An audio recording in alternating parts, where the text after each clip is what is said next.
সূরা আল ইখলাস। বিসমিল্লাহির রহমানির রহিম। রহমান রহিম আল্লাহ তাআলার নামে। কুল হুয়াল্লাহু আহাদ।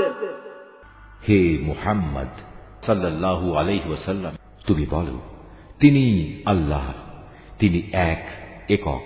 আল্লাহুস সামাদ। তিনি কারোই মুখাপেক্ষী নন।